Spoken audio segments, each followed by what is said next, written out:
order. It looks like we have a quorum at 6:31 p.m. And if you would all mute and join me in the Pledge of Allegiance, you can rise.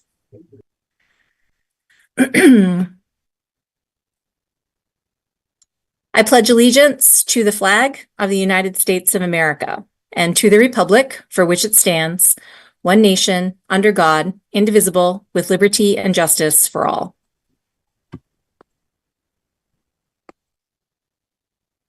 All right, everybody. So first item on the agenda tonight is citizens' comments, and I do not have any that have been registered with the committee. So we're going to move on from that item. As you guys can see, we have a consent agenda that's pretty full. So before we take a motion on the consent agenda, is everybody okay going ahead with it as is, or is there anything that anybody wants to pull out of the consent agenda and look at individually?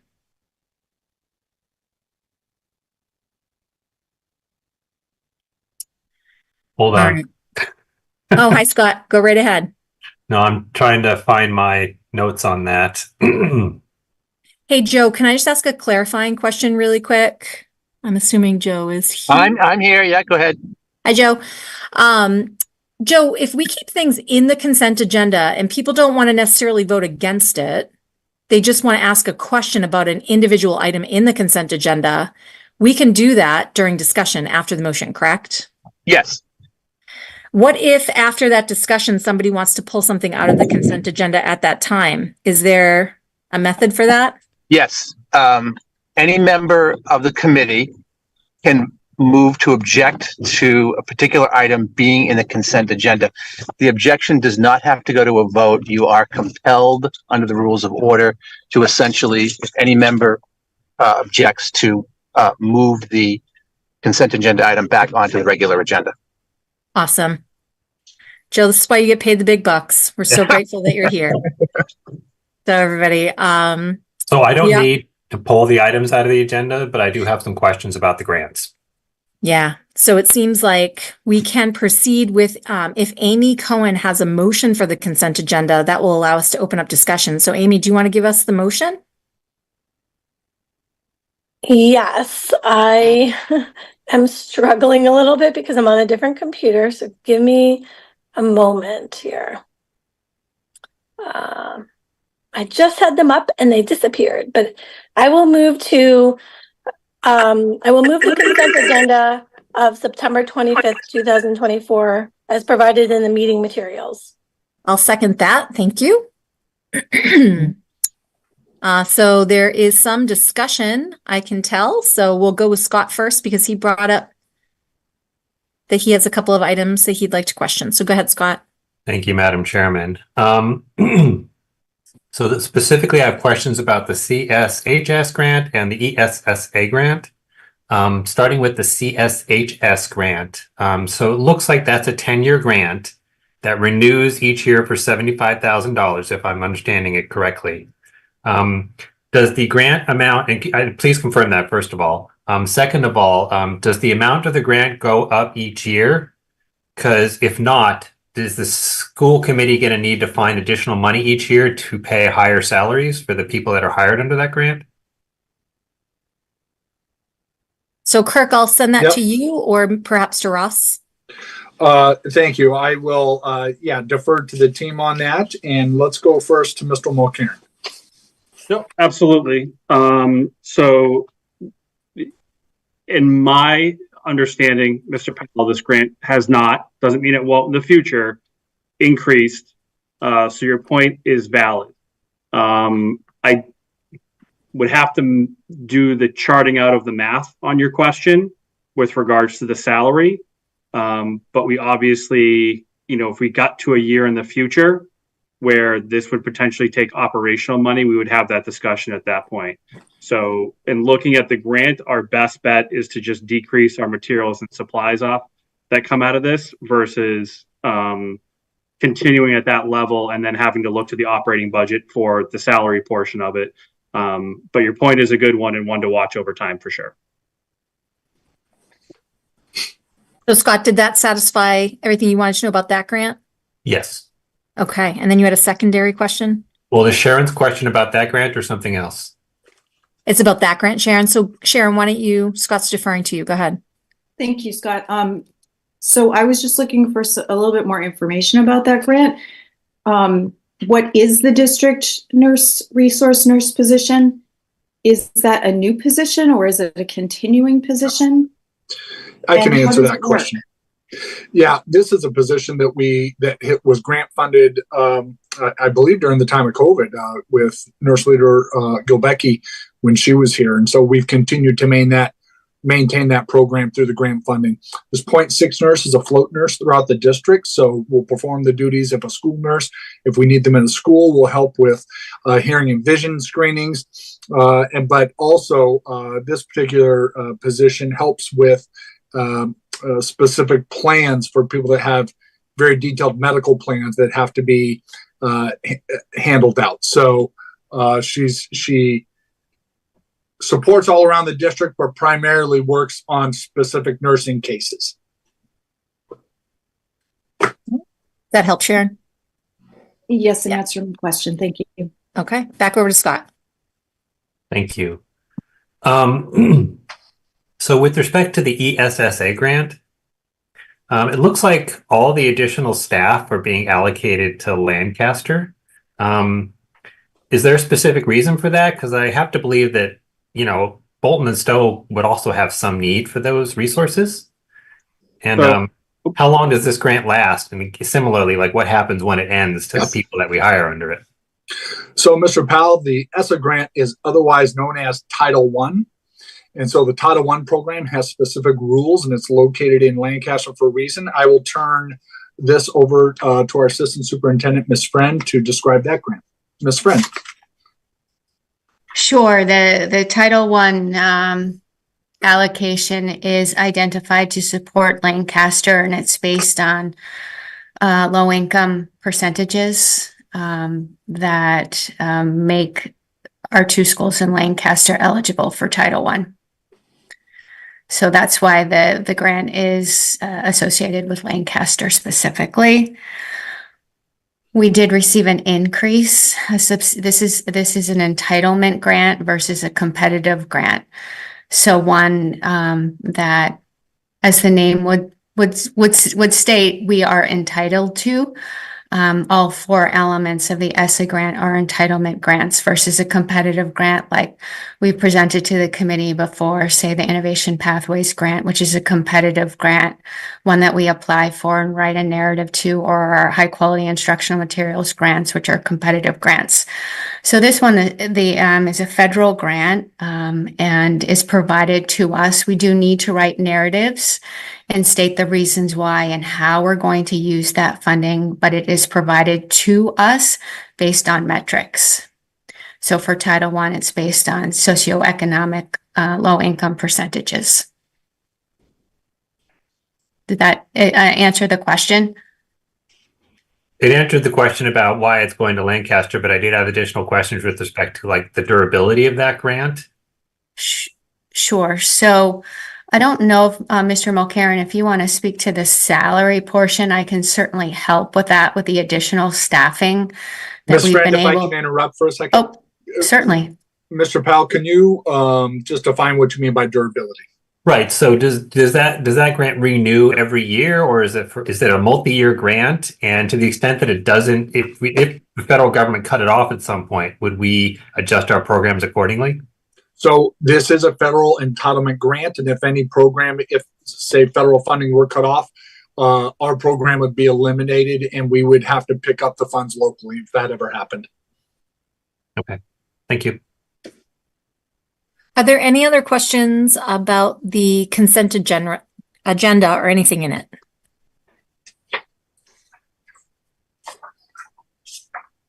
I'm not seeing any golden hands. All right, everybody. So we are about to take the vote on the consent agenda for September 25th. I'll go to Sharon first. Yes. I vote yes. Amy Vessels. Yes. Amy Cohen. Yes. Scott. Yes. Lindsay. Yes. Jackie. Yes. Joe. Yes. Shondor. Yes. And I think I got everyone. It jumped on me. Did I get everyone? All right, guys. So thank you. Our experiment with the consent agenda feels like a success. So great job, guys. Let's go to the school committee chairperson update. The only thing that I wanted to alert the committee on, and Bolton reps, you can correct me if I'm off here. We have a vote happening at the select board meeting. Is it tomorrow night, guys? It is. Yep. So Amy and Amy are going to appear at the select board to, according to our regional agreement, vote for the third Bolton representative who will be filling Jesse Davis's vacancy. So we have, I think, 3 interested candidates who have submitted letters of intent. Oh, 2 interested candidates who have submitted letters of intent. If you're interested in understanding more about that, you can watch the select board meeting tomorrow night. We hope to have that person sworn in and attending our next school committee meeting.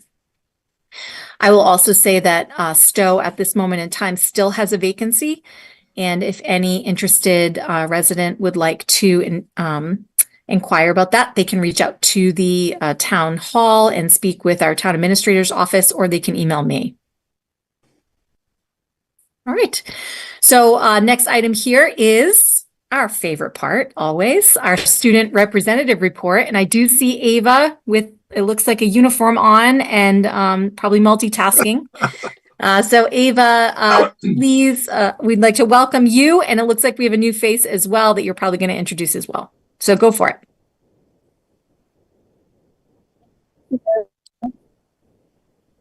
Do we have her? Okay, well, Ryan is up first, so. Hello. Ryan, hi Ryan. Will you introduce yourself to Yes. all of us because you are new? Go for it. Yep, I'm Ryan Mitro. I'm from Stowe, and I'm excited to be here. So, Everybody can do like a virtual wave. Hi, Ryan. Welcome, bud. We're excited to have you here. thank Go you. for it. All right, so this year's homecoming dance is coming up on October 26th. That'll be from 6:30 to 9. Until then, during lunch, we're gonna have a different group of people selling tickets during lunch, which so we have like a whole schedule set up for that, and each block will be taken care of. We had an activity fair last week where different clubs sat in the courtyard during lunch, and they kind of advertised and put on display what they're all about, and that was a big success. I know I did, and saw others signing up for new clubs, and I thought that was neat. We had our first Neshoba news of the school year going out, and they're incorporating a new segment called the Campus Update, and they're going to kind of track the construction process and any other news about the new school. And then Ava's going to talk a little bit about the sports. So our fall sports teams are doing really well as we head into the second half of the regular season, and we're still waiting for the power rankings to come out to see where our teams fall in the state. The football team had a huge win, 17-14 on Friday night by kicking a field goal with under 2 minutes in the game. And our fan section has been really great. It's been really positive, supportive, and there's been a lot more spirit. So that's all we have. Madam All right, Chair, guys. if I can make a comment here. Yeah, please do. And if Ryan and Ava can share this with the students. We received an email this week from the parent of the visiting team. And this parent wanted to express how amazing she thought our student fan base was, how polite they were, how respectful and boisterous they were regarding the game, and really thought our student body was an example student body. So I share that with you all to say that somebody outside of our community recognized that about our student body when they came to see the game last week. So kudos to you and all your classmates. Cool. That's really awesome. Yeah. Do you think letting the Neshoba News or something like that, just to like kind of congratulate the school more universally, would be like a good idea? Yeah, I think that's great, Ryan. That's great. The Cool. second thing, Ryan, for you and Ava to know is that I believe it's in 2 weeks. I have a planning session coming up with Dr. Boynton regarding the advisory group we're going to start this year. And so we're going to look to the two of you to help us and seeking out folks that are going to be on that advisory team. So be looking out for that. Dr. Boynton and I will be planning that in 2 weeks, and we'll be reaching out to you afterwards. Awesome. Thank you. Thank you. Good. I wonder if any member of the committee has any questions or comments they'd like to add? All right. I'm not seeing any. So Ava and Ryan, thanks so much for being here as always. We appreciate it. In a couple of weeks, we'll get to see you in person. But welcome, Ryan and Ava. Thanks again for helping him get on board. Thank Yeah, you. of course. Have a great night, everyone. Bye. Bye, guys. All right, everybody. So we're going to move on now to the superintendent's report, and I'll turn it over to Kirk. Thank you, Madam Chair. I appreciate that. Have several updates for you tonight. We are reaching that time where we've settled in at the start of the year, so I wanted to give you a hiring update of where we are currently. Very excited to report. We started the school year with 100% of our Unit A positions filled. A couple of them at the very last moment, so we worked together with superintendents in the other school systems to transition those people. But now they are officially in their seats, and we're rolling. And as the committee knows, we've struggled particularly in the area of hiring some special education teachers in the past, but we're fully staffed and rolling along. We still have a few open IA positions that our principals are hiring for, and that's currently happening now. We also have hired some, or looking to finish to round out the lunchroom monitors. What I want to share with the committee that is a great benefit here is as we look at our finances through food services, these are positions that are supported through the food services budget, and they are able to supervise and monitor the lunchroom practices. The way that is impacting learning in the classroom is it's freeing up teachers and instructional assistants so that they can be servicing students as opposed to doing duty coverages in the cafeteria. So this is a great investment, and it's also supported through the food service budget, so it does not impact the operational budget. We are adding a kitchen manager to Hale as part of the redesign of our food services program.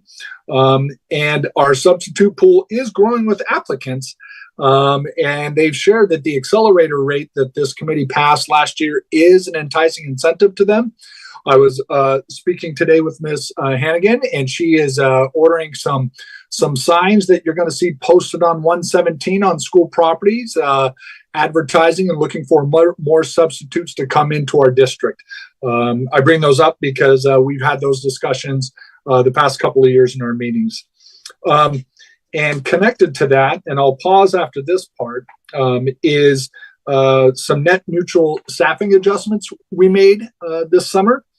Part of it was due to, a good deal of it is due to how we are aligning our schedules together and found some efficiencies. So at Florence Sawyer School, the health position decreased to 10th, but we needed to increase the art to 10th. Center School, there are no changes.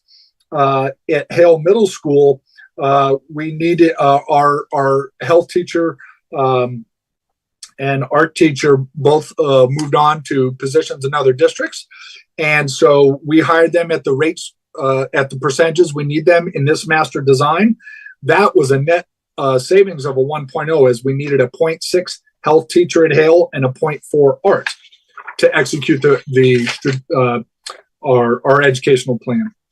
At Mary Rowlandson, the net is a zero net. However, I use this as a reminder to the committee. We added a position back into the budget before we had the budget hearings specifically for Luther Burbank, because we were wondering, specifically about Mary Rowlandson, because of the mystery of kindergarten numbers, but also we saw our 4th and 5th grade numbers were hovering close to that threshold. Well, indeed, they're right on that threshold and have crossed over it. And so we are actually hiring with that 1.0 FTE a 4th and 5th grade academic support teacher that will support both grades in the core subject matter areas. And so this is not an additional position. It was activating the position that we were holding in abeyance, and it will slide into be a 4th grade position in the FY26 budget as part of our baseline staffing. There were no changes at Luther Burbank. At Neshoba Regional High School, we did increase Spanish by 0.2 as we saw students come in and elected to take Spanish. We were able to do that through some library IA staffing. And then in special education, we increased the psychologist staffing at the high school by 0.2. So rather than 3 days a week, we have now 4 days a week of a school psychologist at our high school. And the last special education piece is doing a needs assessment around the district of where our staffing needs to go. We elected to combine the 0.5 special education staffing at Luther Burbank with the 0.5 staffing at center into a 1.0 position specifically at the center school. And so I'm going to pause there on the update with staffing and see if there's any questions from the committee on just those two elements. Any questions, anybody? All right, that was perhaps very clear. No questions, Kurt. Go ahead. Very good, very good. We will remind you of these when we get to the budget workshop as well. As we are going to be hearing from our principals tonight regarding their requests for the Washington, D.C. experience, and we know that we got aligned on the Washington, D.C. experience last year. So that was good. And our next area to tackle was Nature's Classroom.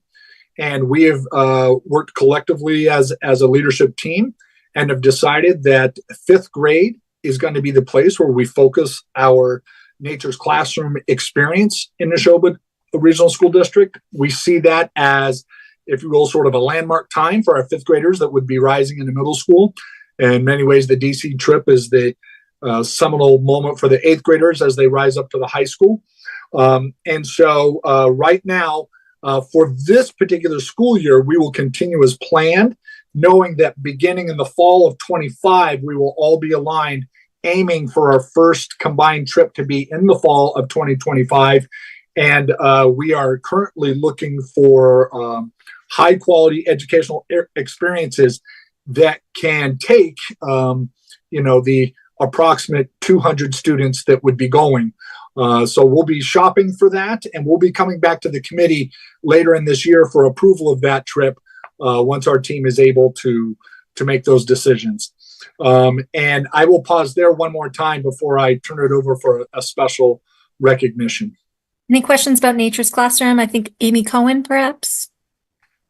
Yeah, thank you. I'm still having difficulty navigating my two screens here. So I think that sounds like a great plan that you put in place for this Nature's Classroom to take all three schools and have them doing them at the same time. And fifth grade seems like a great time to do it too. But what just occurred to me is that what happens to the kids who are in sixth grade this year? Well, we have to make some decisions and make that. We don't have a trip planned for the current sixth graders this year. And that is specific to, I believe, the students at the Florence Sawyer School, if I'm correct. And so, Mr. Bates, has there been any conversations about that at Florence Sawyer? We haven't had those conversations yet, Superintendent Downing, no.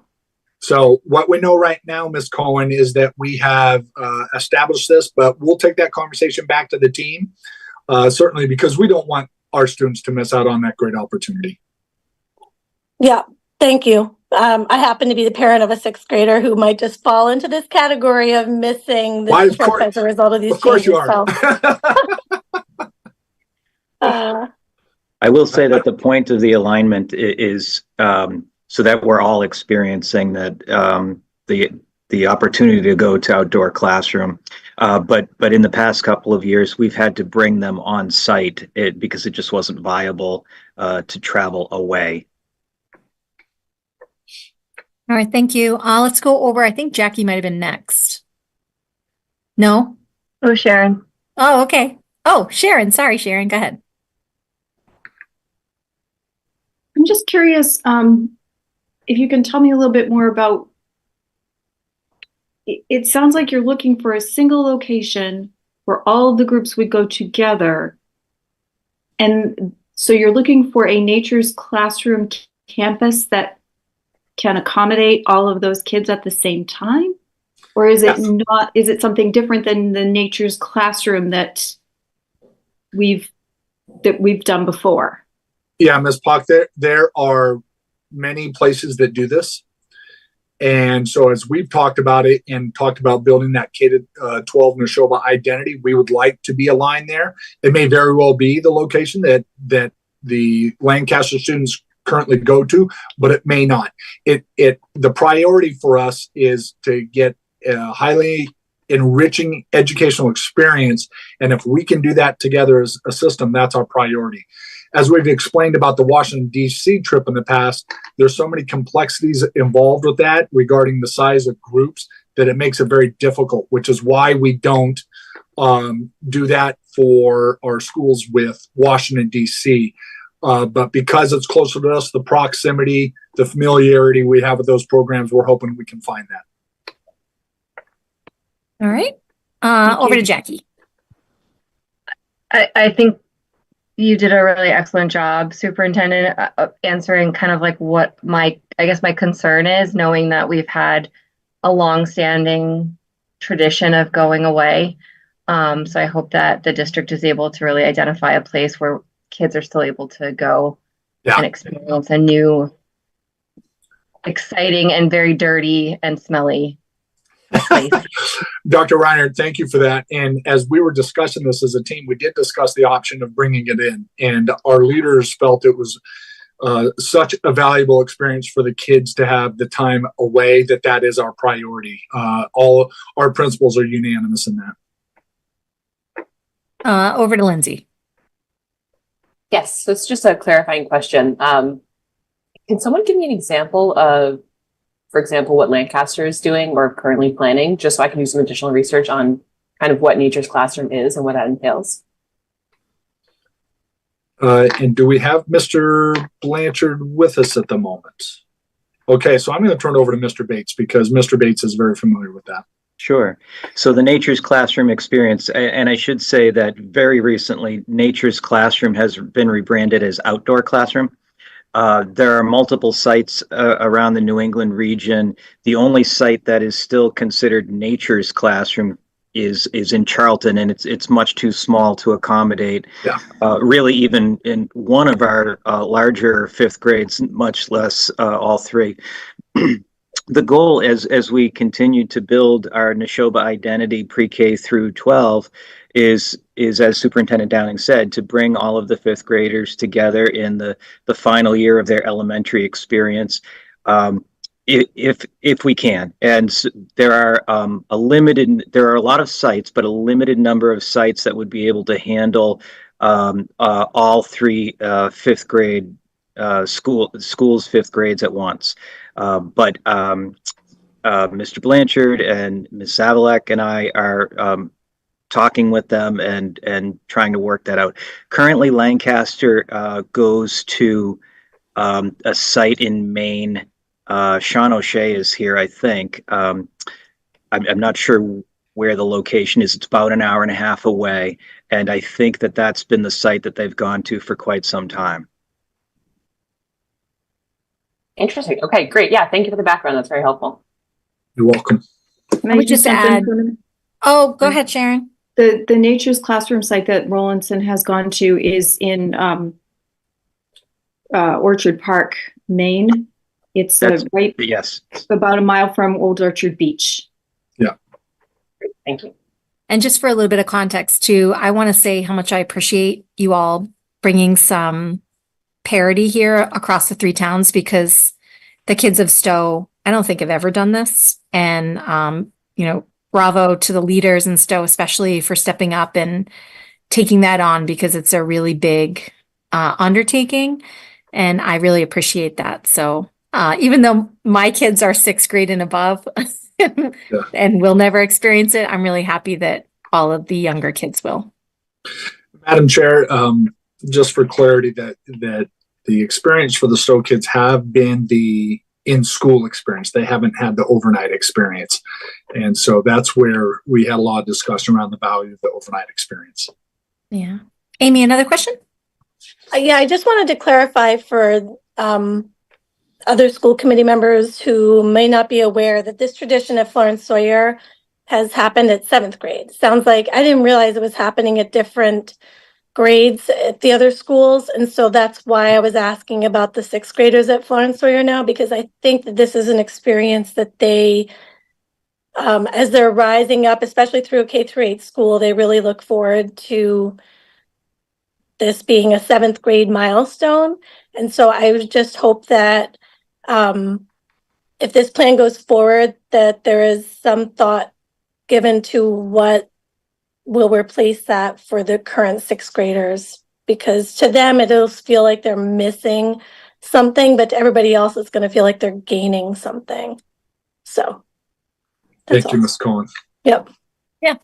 All right, everybody. So let's move on to the next item in the superintendent's report, and that's updates on strategic work. Yeah, and I'm actually going to bring Mr. Bates to the forefront again to celebrate one of our outstanding educators, Ms. Thea Tolley. So, Mr. Bates. Thank you, Superintendent Downing. I, ladies and gentlemen, could not be more proud as a principal to announce to you that our 8th grade social studies teacher, Thea Tully, has been named the 2024-2025 Middle Level Social Studies Teacher of the Year by the National Council for Social Studies. This is an award that is indeed a testament to Mrs. Tully's long commitment to social studies, to education, to our school district, and to an interactive and innovative approach to learning about civics and history and social studies. She will be recognized at the NCSS annual conference, which happens to be in Boston this year in late November. Congratulations, Thea. Very much. Thank you. What an amazing honor. And we are so proud. This is a huge accomplishment. So congratulations. Would you like to say anything to the committee or to the communities?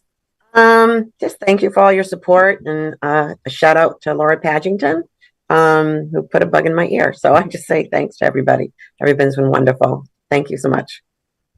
Thank you. Thank you for being here. Thanks for all that you do for our kids. We appreciate it.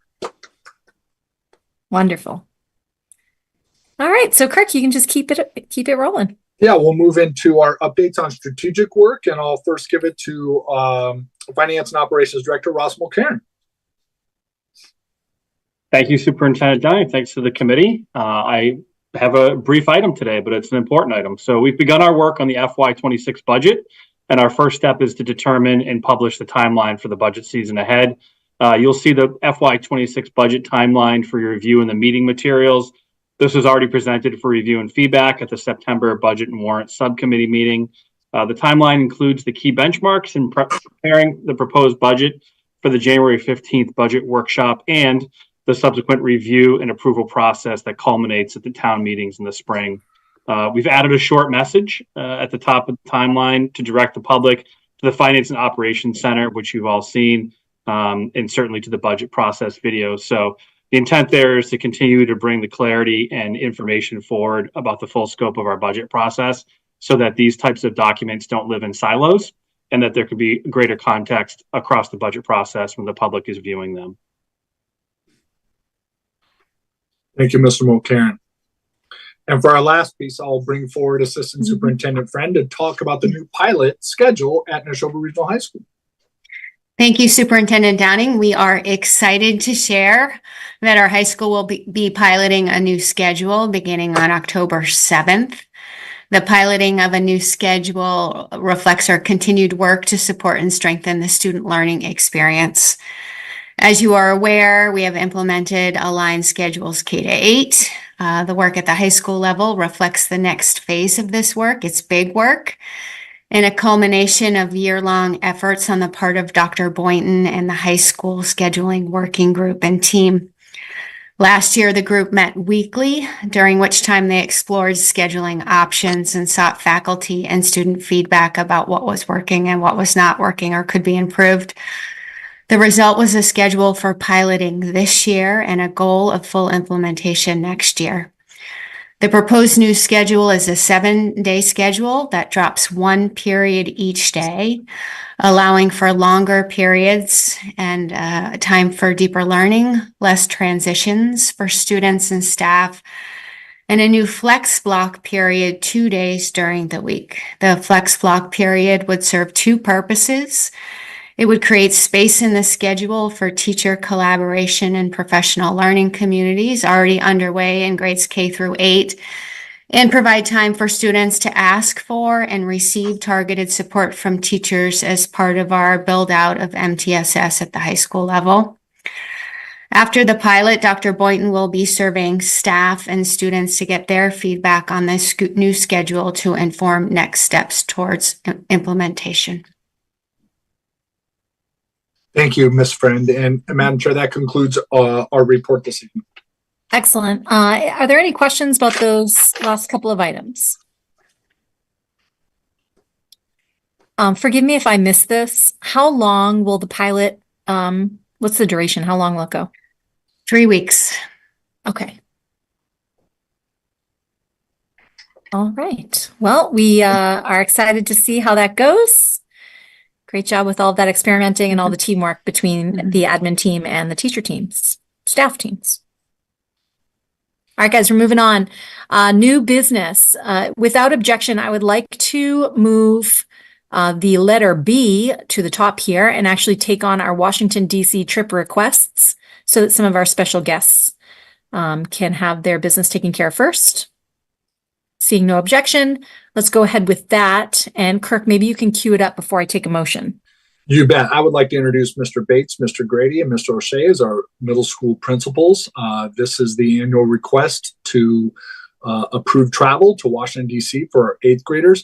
We're bringing this request to you tonight with a motion to vote tonight because we have a financial hold that we can take advantage of if we commit by September 30th. And so that's why we need your approval to do that tonight.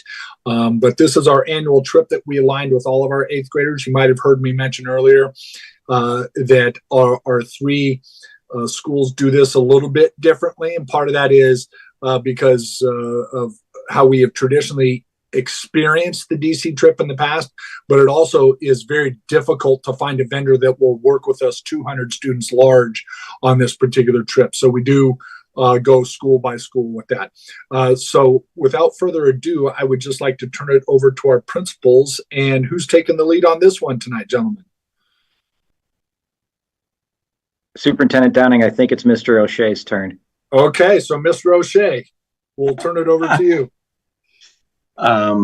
Yeah, it was great to hear that conversation about Nature's Classroom. I've been involved with that for 15, 16 years, and seeing the growth students make when they travel is tremendous. And so the opportunity to travel out of state to Washington, D.C. and something that is deeply connected to the 8th grade curriculum is a phenomenal opportunity for our students. And this has been running for quite a while at Luther Burbank and took a pause during the pandemic. And then it's wonderful to have it back. And the last few trips have just been successful. And as I tell parents every year when the kids come back, they and the parents just have tremendous feedback on how beneficial it is. And even just as importantly, how we get feedback from docents and people in the museums about how wonderful the kids of Neshoba are. So it gives, the opportunity to represent our schools and our communities outside of Lancaster. So, each of our proposals have before you for approval tonight. And then I would like to also bring Mr. Bates forward because Mr. Bates, there's something unique about Florence Sawyer School that's going on. And because there's 2 requests in here for Florence Sawyer School, so can you bring some light to that? Correct. Thank you, Superintendent Downing. What we are seeking at Florence Sawyer School is your approval and consideration to pilot a trip in the fall of 2025. Our current 7th graders would be 8th graders. So in effect, we would be planning for 2 trips concurrently. The spring trip for our current 8th graders, and we'd like to pilot a fall trip for our current 7th graders who will be 8th graders in the fall. We've had some conversations about the possibilities that this type of trip at this time of the year might offer, and we'd like to explore that. To say nothing of the opportunity to be there at a different season, and the potential availability of not as many schools being there at the same time. But most importantly, to sort of set the stage for the work that our students do in the 8th grade around civics and understanding government and the role that they play in it and the role that government plays for us. Thank you, Mr. Bates. And then finally, Mr. Grady, if we can turn our attention to Stowe. Can you please review for the committee? We know there's a bit of a difference in terms of the ask for our families for Washington, D.C. Can you bring some light into the role of the style of trip that the students at Hale do relative to Mr. Cavini's expertise and the leadership that he provides there? Certainly. Thank you. So it's a very similar trip that to the other schools, with the exception of Mr. Keaveney serves as our trip coordinator, being that Mr. Keaveney for several years after his I believe undergraduate worked for a company called Close Up, and Close Up still to this day runs tours of Washington D.C. for student groups across the country. So really, what Kevin does is works directly with the bus company, the different museums and locations that we're visiting to coordinate our arrival. And a lot of what the students are seeing, and that entails also like making in the moment decisions to forego a certain monument at that time to go someplace else because there might be a road closure or some similar event. So it's a little bit of a different role, and there's also some particular preferences for what hotels that we stay at. It's been a little bit more restrictive in recent years because of the things that Principal Bates talked about, with there being so many student groups at that time of year. So there are some minor differences in how the trips are run, but generally speaking, what the experience is and what they see are similar across the 3 towns. So as a result, Mr. Grady, with Mr. Cavini leading essentially as our lead tour guide for our students in Stowe, we don't pay for those services through the service because Mr. Cavini is able to do that. And so with that, Madam Chair, I'll turn it to you. All right, everyone. So are there any questions? Maybe I'll take some questions before we take a motion. Go ahead, Scott.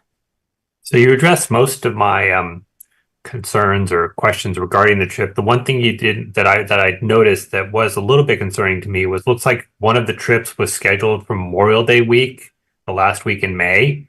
And I know that it looks like one of the objectives of the trips is to see Congress, and just like to point out that week Congress is likely not to be in session. In previous years, they're not in session the week of Memorial Day. So, just want to point out that they might not be there if that's one of the weeks of the trips.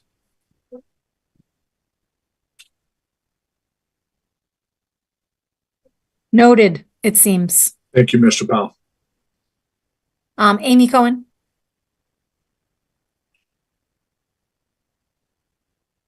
Thank you. So I think the idea of doing a fall trip and booking it this far in advance seems like it's allows families more time to plan for the expense of the trip, and maybe help us lock in lower rates in addition to all the educational benefits. Is that, have you found that is true? Or Yeah, I don't. In terms of the cost of the trip per student, I guess. I think the cost will be similar to the spring. That far out, I'm not. It's about the same cost. I'm not sure. Sorry, I'm not sure there's much of a savings. Okay, will it require families to commit to this trip of a year in advance, or will that timeline remain the same in terms of putting deposits down and that kind of thing? Ms. Cohen, we're asking for approval tonight just so we can begin those planning processes in earnest and give us an opportunity to find a vendor. So this is simply to get the ball rolling on the planning cycle for that trip. So we're at the very genesis stage. Gotcha. Okay. I'm putting the cart before the horse. But I think it sounds like a great idea. Thank you for being proactive about it. Any other questions? And so Amy, I'm going to come back to you and ask you for a motion. Okay, hang on for a second.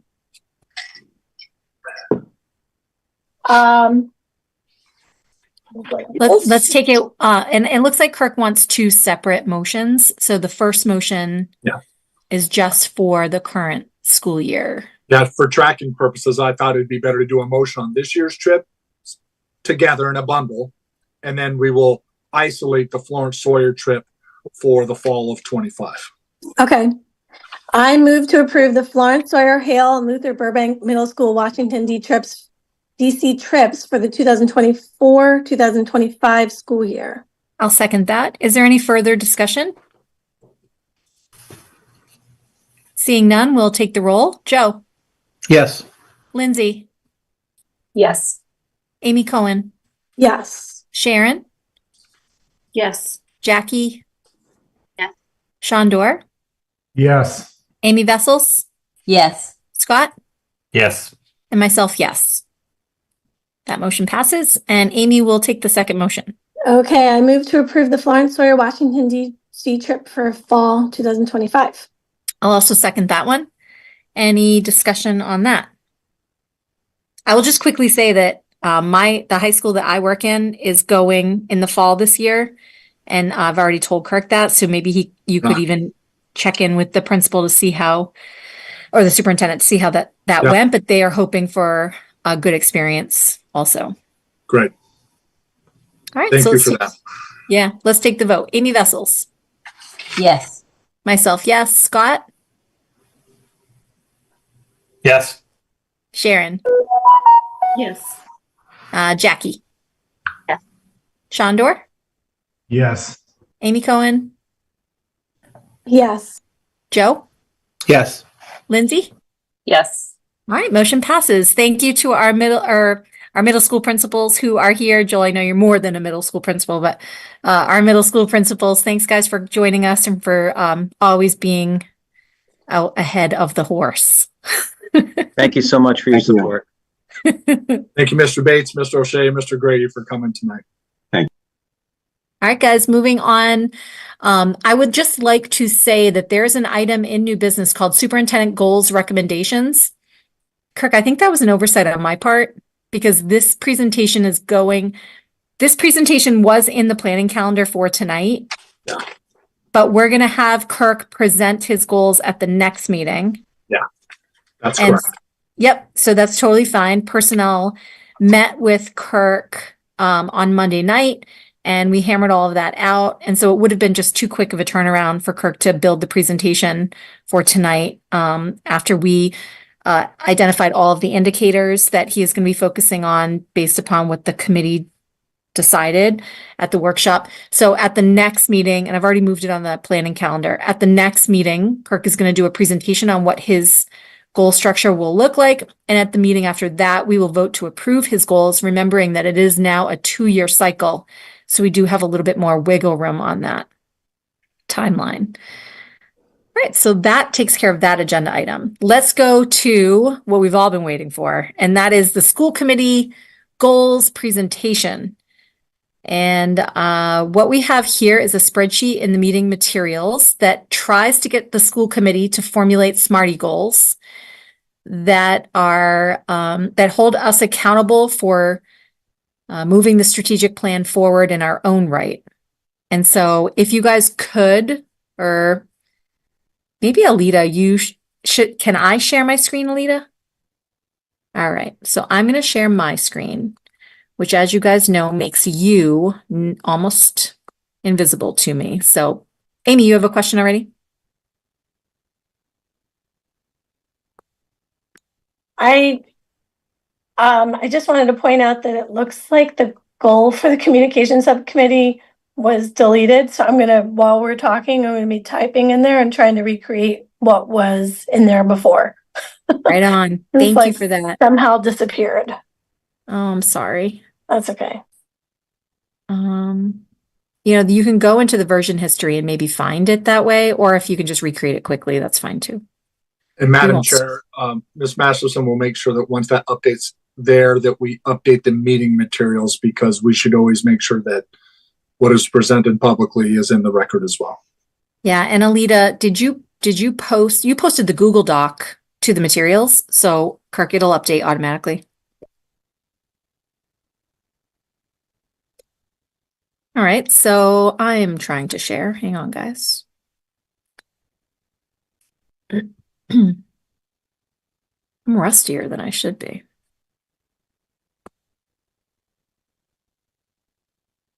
Okay. So what we'll do is we're going to present the goals tonight. I'm going to ask the chair people of each subcommittee to announce themselves. This is the big reveal. And then please share with the committee the goal that your subcommittee has come up with for the school committee. And then we will open it up to questions after each subcommittee chair is done explaining. So I hope that's clear enough for you guys. We're going to start with budget and warrant.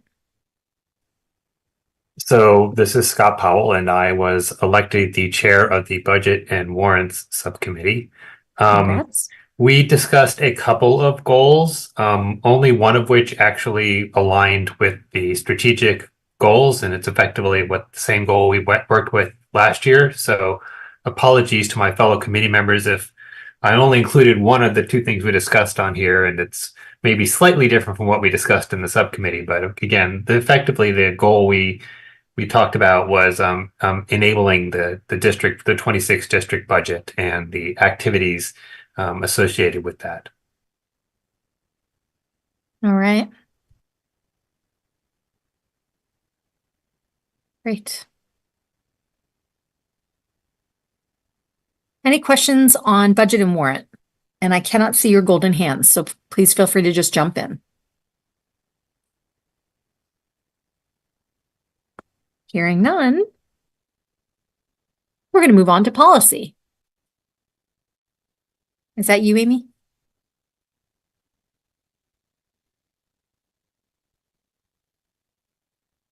She's trying to unmute. She's very focused. Yeah. Sorry, there you go. Yes, so I'm the chair this year, and our goal is I'll be working with Sean, Dora, and Jackie and Lindsay, and our goal is to it's pretty much the same as last year, to review and revise the policies, making sure that they're up to date, and make sure that they're representative and align with our goals around diversity, equity, and inclusion. All right. Any questions on the policy goal? Do you want me just to change the date? Oh, yeah, sorry.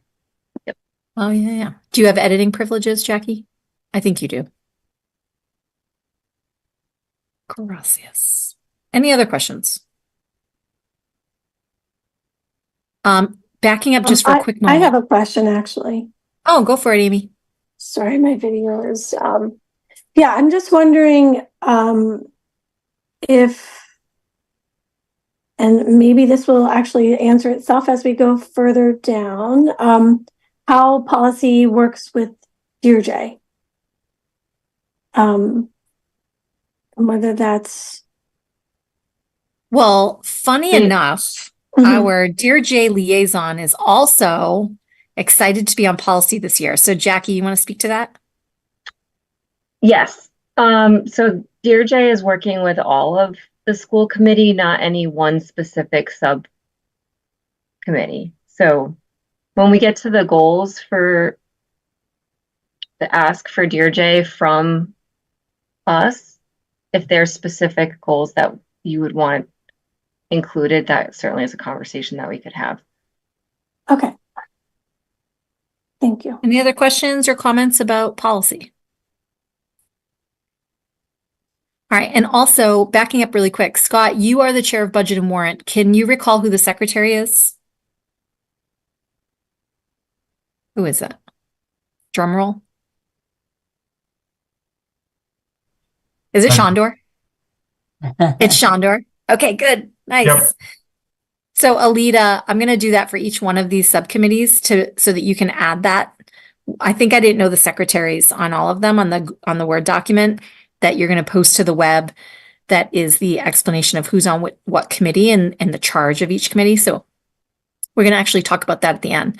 Policy, we have Amy Vessels as the chair, and who's your secretary? Jackie. Excellent. Thank you, Jackie. Lindsay. Yes. Oh, good. I wasn't sure if you could see my hand. I apologize. I just have one question. So previously policy had Jackie, Shandor, Amy B, and Jesse on it. I have absolutely no problem joining it, but I was just curious if maybe the replacement for Jesse should be joining instead of me. That is my error. Only because I'm on personnel and CPAC, but again, I will gladly join. I just didn't want to step on somebody else's toes. No. Let me fix that. That is 100% my error. It should say this. Okay. And vacancy. Perfect. Thank you. Yes. So whoever is chosen at the select board tomorrow night in Bolton, they will be joining policy. Great. Thanks, Lindsay. All right, guys, let's move on to communication. It looks like Amy was able to recreate that. So thanks for that, Amy. Go ahead. Because Amy, are you the chair? I am. right. Yeah, I was elected chair and Sharon is the secretary. We met and came up with 3 goals. The communication subcommittee's kind of been reimagined this year because last year the work was mostly focused on the school committee manual. And there's just a few things left to tidy up with the school committee manual. So that did end up as one of our goals. But the other 2 are kind of a new redefined focus for the communication subcommittee. The first one has to do with the superintendent's professional practice goal of forming the student advisory council. So our goal would be to facilitate consistent communication with that council in accordance with policy JIB. And I actually have that policy. I had it hyperlinked before, but it is hyperlinked over under key action steps. If anybody is curious about where that lives, it is hyperlinked there. The second goal is that we will explore opportunities for improving access to meeting materials and archived information from school committee meetings. And we have some pretty specific action steps listed over in column F about how we plan to go about that. Anything else I need to say? I think Any that's questions? good. Yeah, so this is probably the newest or like most unique goal. Any questions on this one or comments? Madam Chair, may I make a comment? Yes, please. The advisory group that Dr. Boynton and I are forming is around supporting and understanding students directly to the operational aspects of what's happening in the school system. Therefore, I'm a little bit cautious about connecting it to a communication subcommittee and specifically the school committee. I understand the policy language in there, and we certainly can achieve that objective, but tying the 2 together, I don't think would be a prudent way to achieve those objectives, because I want to make sure that we're keeping that advisory group to the superintendent principal in a pristine and what may be necessary confidential space. Yeah, so we had some conversation about this at the workshop, and I don't think we ever came to a complete conclusion over which student body will satisfy this requirement of JIB. So in the past, we have collaborated with the STUCO, the Student Council. Yes, and that's where the student council representatives are elected from. And that is what's specifically cited in the MGL around student selection of their classmates. So that's the body that makes more sense connected to the school. Yeah, so just pulling up the policy, just so just to make sure that everybody is completely clear over what we're talking about here. This so-called student advisory committee, you know, the Neshoba High School calls it the student council. Hudson High School calls it the community council. Like it can be different at every school, but there is a requirement in Mass General Law that the school committee has a kind of consistent. Well, it says here that students will be welcomed into the committee, but that also the committee will then go out to the school. It says once every other month to meet with the student advisory committee, whatever that is in your particular school. It says that it has to be at least 5 students elected by the high school body. And so in the past, just to make it easier, we met with, whoever was available from the STUCO. And so, Kirk, is this something that, we can change the language and the goal here. Yeah, we can certainly work that out. And when I sit down with Dr. Boynton the week after next to do that planning, we'll incorporate that into it. And then I'll update Ms. Cohen. Yeah, so like this is kind of up for debate still. It's not going to be that one council that you had that is serving a very specific operational purpose, but you will tell us which student body you want communication to kind of interface with. Yeah, the student council does serve as that student advisory committee to the school committee, with the elected representatives being the 2 high school students that you saw tonight. So it's a matter of coordinating what some communication moments can be with that body. So I'll work with both Dr. Boynton and our advisor this year on that work. Excellent. Awesome. I think that might have just been a little misunderstanding about what we were tasked to do, as a subcommittee. And so we will definitely work with the superintendent to, fine tune that within what his plan was. Yeah, that's quite right. Thank you, Ms. Cohen. And I think, Amy, too, that when I think of this, just trying to give you guys a little bit of feedback, I think that because this has not been a practice, you guys, like, your goal is ultimately to craft a practice, right? To find out how to make JIB operational. And so your goal is not only to do the communication, but to set up the construct through which this communication can happen in a sustainable way. I think that's what we were getting at, is that we're just trying to figure out how we interact with whatever committee this policy is referring to, because that structure we weren't sure that structure already existed. I know we have student liaisons to the school committee, and I guess I wasn't sure that those 2 things were the same.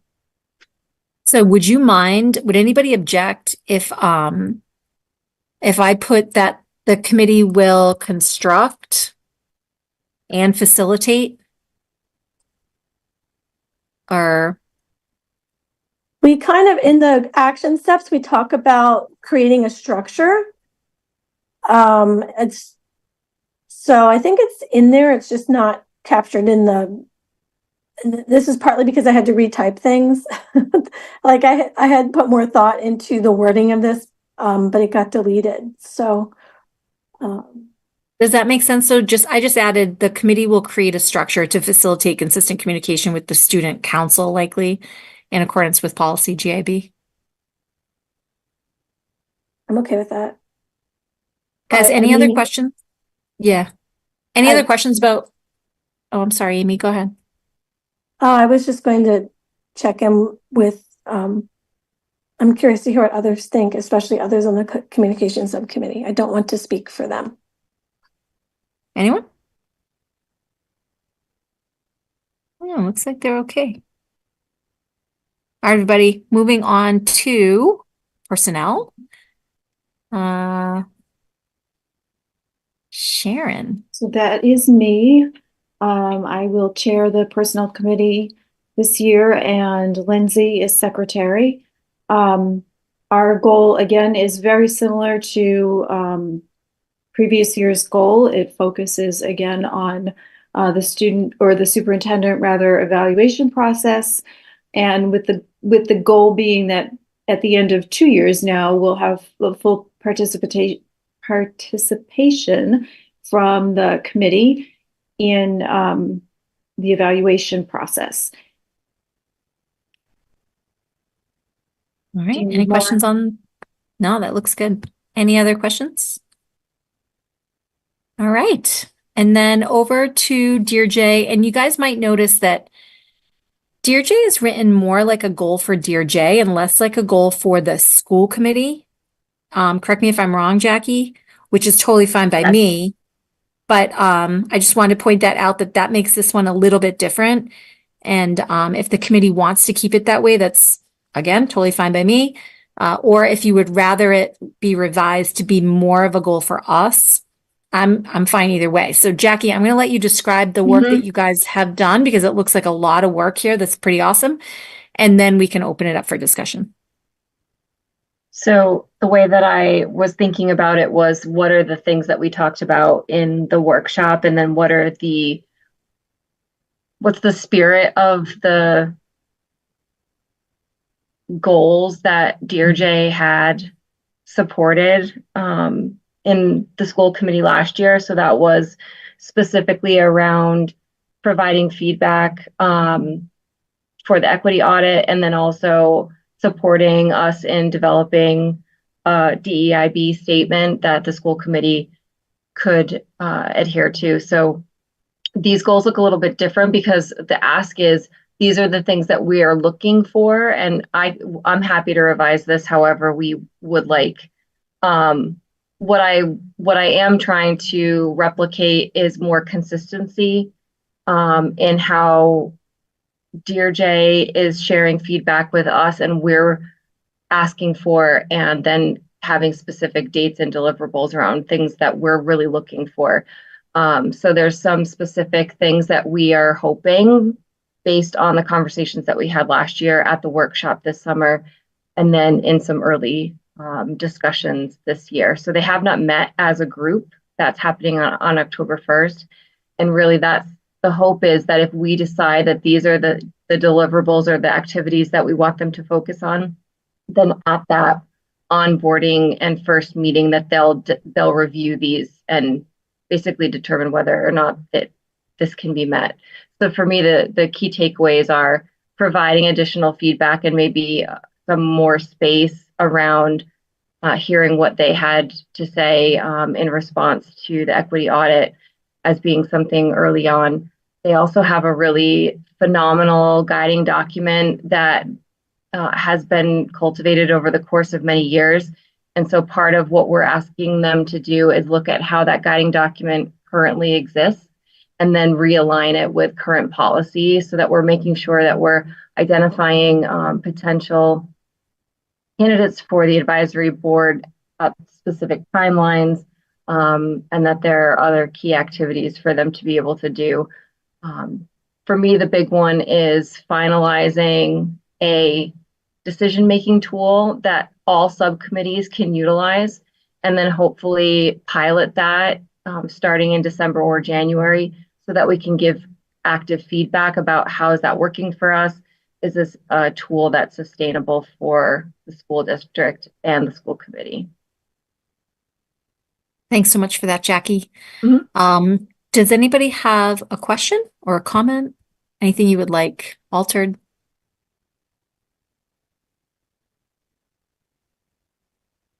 Jackie, I wonder if you could add a sentence at the beginning that basically just like forces it into the school committee's realm, where you would say something like, the school committee commits itself to utilizing this advisory as stated.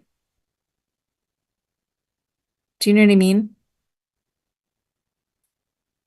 So, can you say that first word? The school committee is commits itself. I think I said, you know what I mean? Just so that when we're listing our goals, we're basically saying our goal is to properly utilize this advisory filled with really awesome people doing great work. And the utilization will be as listed. Yep. All right. I gotta think about and Yeah, and you can do it in whatever way you want. I just want to kind of pivot it toward us. Because these, as listed, these are their goals, which that was our task to identify, to give them a charge. And now we want to make sure that we are committing ourselves to that charge as well. Yeah, so I think that where I would want to state that at the beginning of this goal, but then also in terms of the ask to the school committee is that if we're asking them to give us specific tools, that we are then open to utilizing them, and that is a goal for the school committee. Correct. Yes. Is everybody okay with that? Everybody's looking good about that? Okay. Amy, question? I can see you thinking.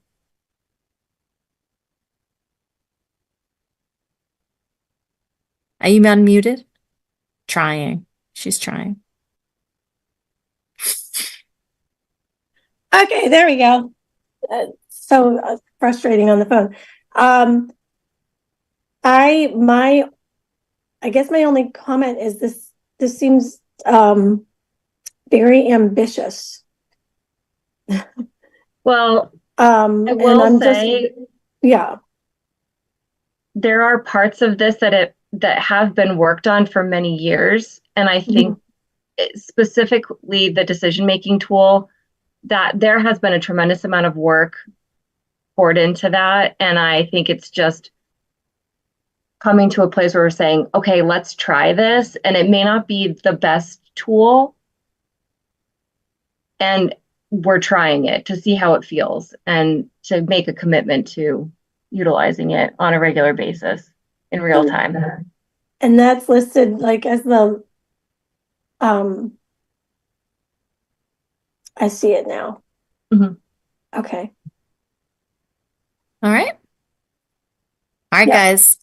So I am noticing that oh, excuse me. So obviously negotiations is not applicable at this moment in time. I'm seeing Sharon's hand. Let me back up. Go ahead, Sharon. I can wait. I didn't see that there was 2 more lines on your chart. Oh, okay. So negotiations is not necessary at this point in time. If it does become necessary, we'll take that on, but there's going to be no stated goal. Audit advisory though. Scott, what's going on here? I copied last year's goal. It made a lot of sense. Excellent. And let's see. Awesome. Any questions about the audit advisory? All right, guys. So it looks like there are no other questions or comments. Give it some thought. Oh, Sharon. I just, I had one other goal that I had been thinking about. We talked about it a little bit at personnel the other night. It was kind of it's hard to know where to classify or where to put it, which group it might belong to. And so I just wanted to throw it out there for thought, and maybe it's not something for this time, maybe it's something to think about for the future, or maybe it is something that we want to think about this time. But the goal that I'm thinking about is to address the question about committing ourselves to operating in a way that is consistent with what we expect from our school leaders, our teachers, our staff, our students, as it relates to equitable practice, to emotional intelligence, which is commonly referred to as social emotional learning, communication among ourselves, with the administration and with the community, and fostering a shared Neshoba culture. And I guess what I'm thinking about is we have a team that works very well together. And is there a way that we can share our strengths and use our strengths to commit or create a way for, help me out, Leah. Well, I think what you were saying at personnel the other night is you like what we have going on right now. You don't want it to go away if members leave. So like, is there a way that we could kind of codify our operational behavior and root it in the equity audit's recommendations, that which we are asking our staff to exemplify? How could we fleece our own behaviors, protocols, practices with these same kinds of expectations?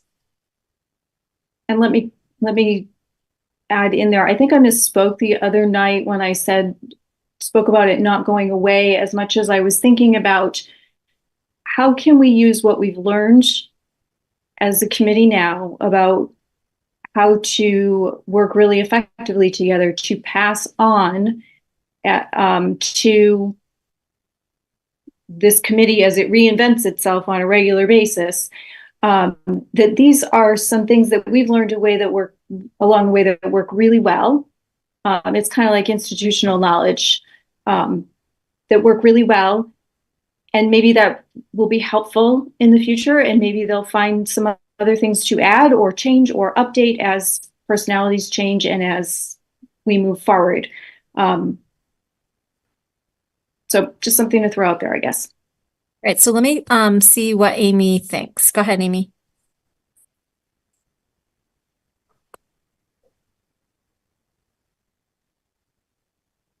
Thank I'm gonna you. s- Sorry I'm going to for stop the- sharing my screen, but go ahead.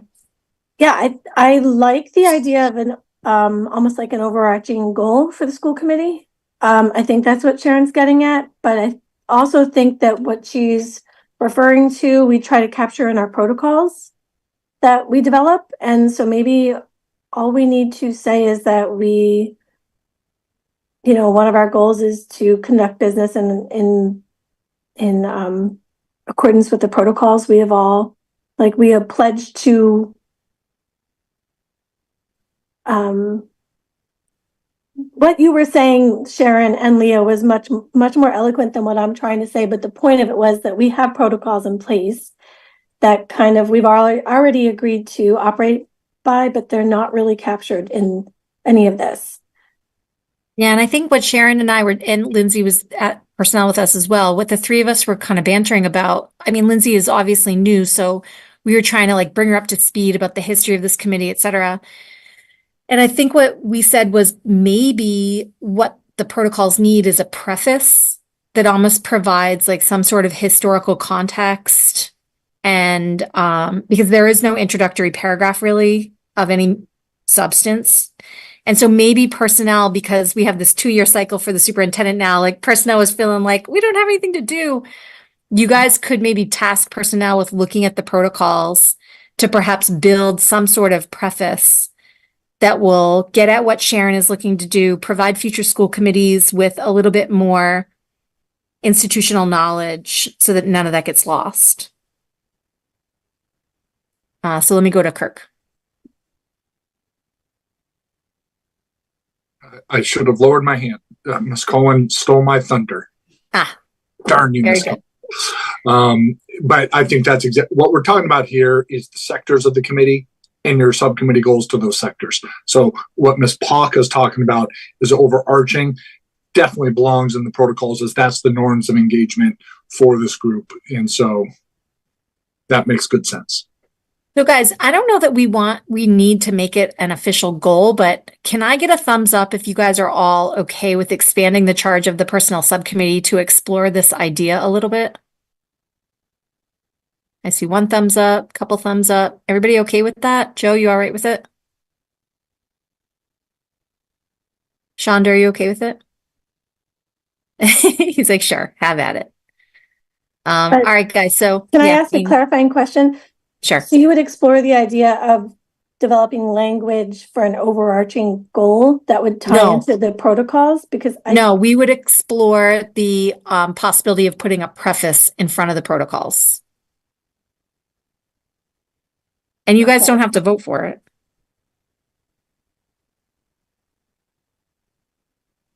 Okay, but then I don't think you're necessarily getting to the crux of what Sharon was talking about, which is. Well, Sharon doesn't necessarily need it to be a goal per se, and it's not like every single thing we do needs to be codified as a goal.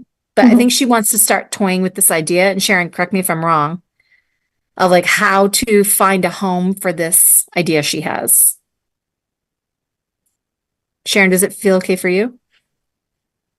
That's fine for me. Yeah.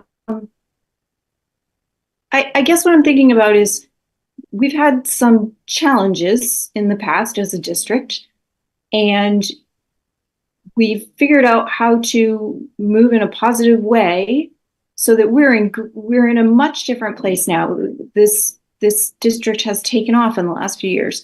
What I'd like to do, or what I'm thinking about, is how can we use what we've learned from facing the challenges that we've had, and how can we pass that learning along to this committee as it reinvents itself as it goes on, so that if a similar challenge were to come up in the future, or when another challenge comes up in the future, there's something to rely on. Or, it's not like reinventing how do we deal with this. It's, we've had something like this before. This is some tools, some strategies, this is what we know, whatever. And so you've got a springboard maybe to start from. I don't know if that's making sense. I know I can be a little bit like, well, it's kind of up in, I think that it could land in a bunch of committees' places, but because it's kind of Sharon's brainchild, personnel was willing to just put it on our next agenda and talk about it. And then we might decide like, this is something that belongs here or there. And we can retask it later, but is everybody just okay with us moving it to personnel, the first personnel agenda? It felt like I had all the thumbs. Jackie, final comment?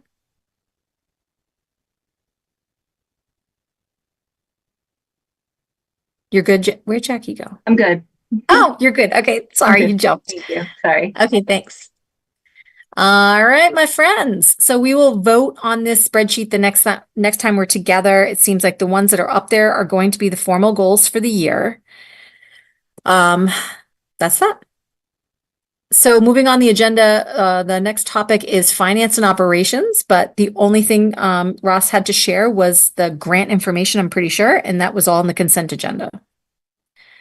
And we have no unfinished business because we're that good. I wonder if there are any subcommittee or advisory reports beyond the goal stuff that anybody would like to share.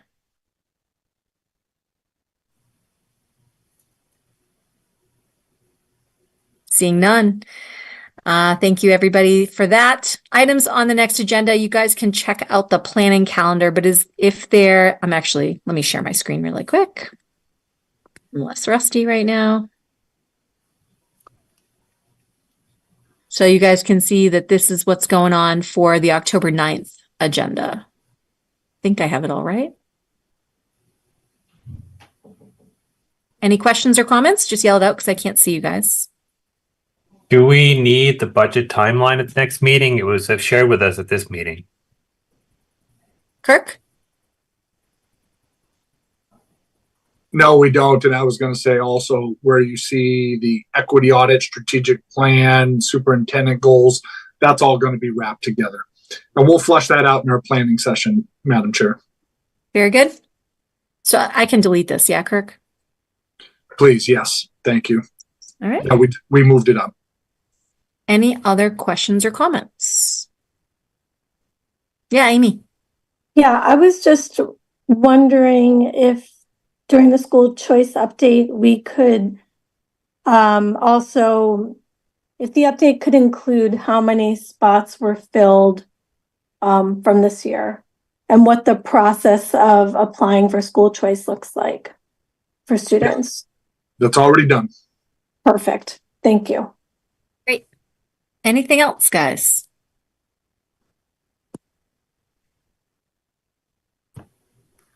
All right. So if there is no more business from the committee, I am going to move to adjourn. Do I have a second?